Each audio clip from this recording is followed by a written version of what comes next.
Hello, welcome to this Klusterbox tutorial. I'm Tom Weeks. I'm a letter carrier. I was a union steward for 10 years, and I am the developer of Klusterbox.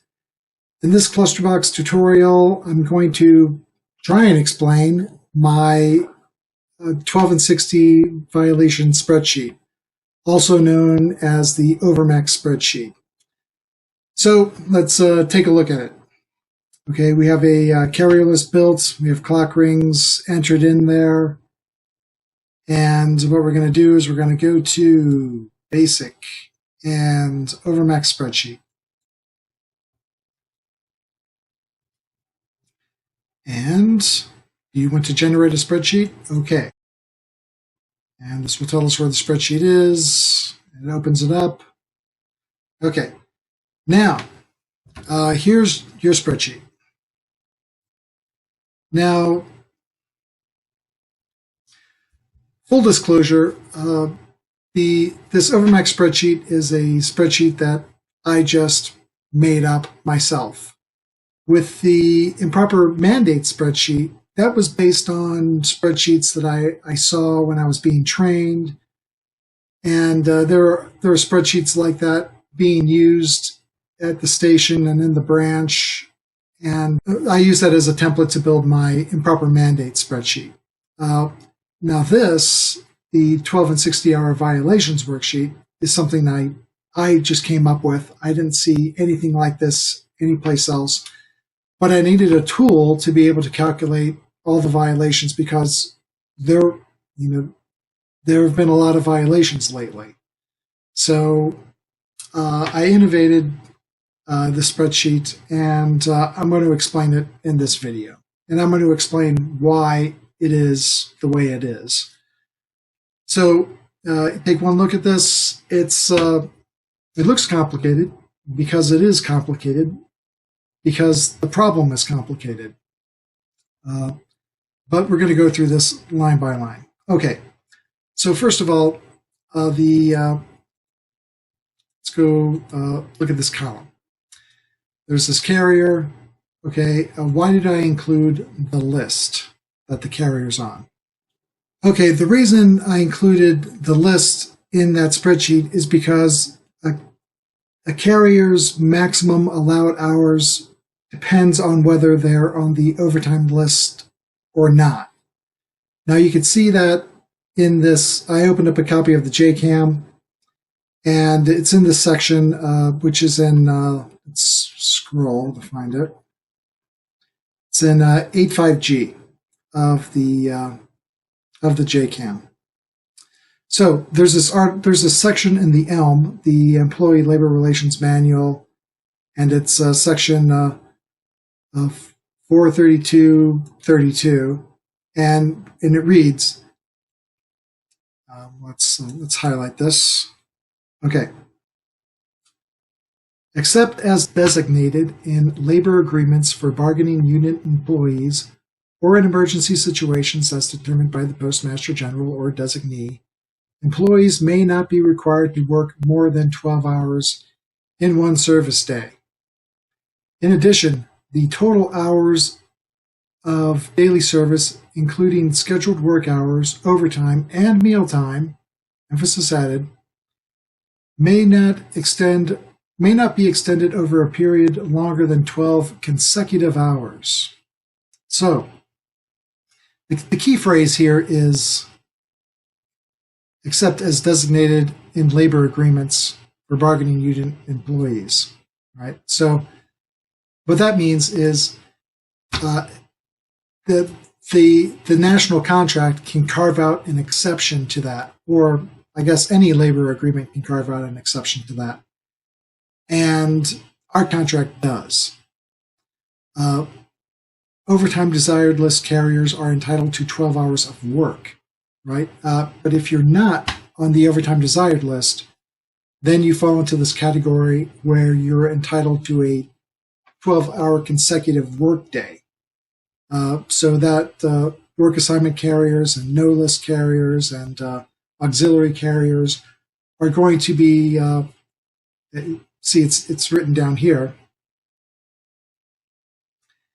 Because this language limits total daily service hours, including work and mealtime, to 12 hours, an employee is effectively limited to 11.5 hours per service day, plus a 1.5 hour meal. So all carriers can only be worked to 11.5 hours, and let's just assume that they always take their lunch, which I always do. Okay, so here's that section, Article 85G, which explains why this is the contractual agreement, which carves out an exception for the ELM, which I read earlier. So full-time employees not on the overtime desired list may be required to work overtime only if all available employees on the overtime desired list have worked up to 12 hours in a day or 60 hours in a service week. So that doesn't say 11.5 hours. That doesn't say if they've had a 12-hour service, a 12-hour long day. It says the 12 hours of work, right? So employees on the overtime desired list need to get 12 hours of work and before they get maxed out. And carriers who are not on the overtime desired list, work assignment list, no list, auxiliary, PTF, those carriers should be getting 11.5 hours of work, plus a half hour for lunch, which does not count as a work. So let's return to our sheet here and continue working through it. Okay, so the first column we have is list, rationalize why we need that there, and weekly 5,200. This is the total amount of hours for the week. Okay, this column here is, these columns here will be for the day. So in this column, you're going to have a top and a bottom row. The bottom row is hours worked, 5,200 time. And the top row is going to be for paid leave. So you can see that down here, 8 hours of annual leave. And in that case, there's no hours worked. Now, the reason I did that is because paid leave counts towards the violation. And let me show you that. The 1260-hour limitations are inclusive of all hours, including any type of leave taken consistent with the 20-hour overtime limit. Accordingly, holiday leave is credited towards the 1260 limitation. So paid leave also counts. So that's why you need an additional column there, an additional field for the holiday leave. Okay, so what I'm constructing here is a day-by-day list of work hours and paid leave. So because both of those count. So in this carrier bootstrap, you see the work hours or the 5,200 time, and then the paid leave, which is non-5,200 time. I forget what the actual code is, but okay, so moving on. There are other columns over here. These grayed out columns, those are going to be automatically generated with formulas. So if we click on this, this cell here, you'll be able to see a formula up here. If I click on these you'll be able to see formulas in those cells. And that's just automatically calculating the weekly violations and the daily violations based on the information you've entered into these in the cells to the left of that. So let me talk about these next three columns here. These are adjustments, which I'll explain. Okay, we find this clause in the JCAM, which explains those adjustments that I'm making on the spreadsheet. In those circumstances where the same work hours of a full-time employee simultaneously violate both the 12-hour and 60-hour limits, only a single remedy of 50% of the base hourly straight time rate is applied. What they're talking about there is that this remedy of 50%.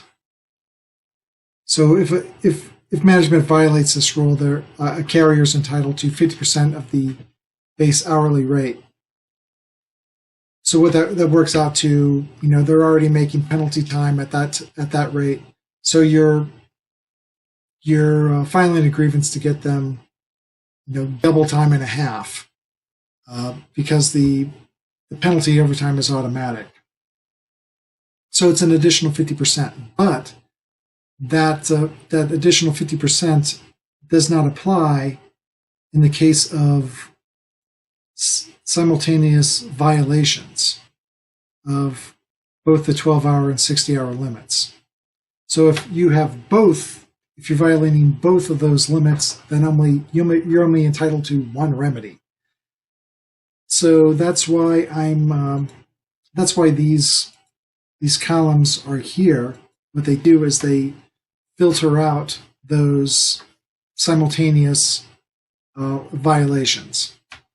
And last is the total violations column, which is going to give you just the total violations that week. And there's a summary sheet, which gives you carrier name and the violation. That simplifies things, so you can take that into your informal A meeting and give that to your supervisor and say, hey, I want a remedy for these carriers, and an additional 50% because they violated the 1260-hour rule. Typically, carriers aren't even supposed to be allowed to work past these limits. And I think the additional 50% penalty is a bit too lenient, but anyway, that's a different topic. But here are some instructions in case it wasn't confusing enough. But there are specific things about this spreadsheet where if you don't enter in the list, it defaults to overtime desired list. So that's just to inform you of that. So if you have a carrier who's not on the overtime desired list, it's probably a good idea to mark that down as the proper list. So that way you're getting the proper violation. So it's complex, but you're going to capture every single violation with this spreadsheet. And I haven't really seen anybody be able to dispute the validity of this. But if you have a criticism, let me know. I think I'm going to be adding it. I'm going to be adding in some tolerances. And I'm also going to be adding in something for a December exclusion. Now, the December exclusion it's just so people get together and they decide, okay, the weeks of the December exclusion are this week from this week. So that's nothing I can calculate.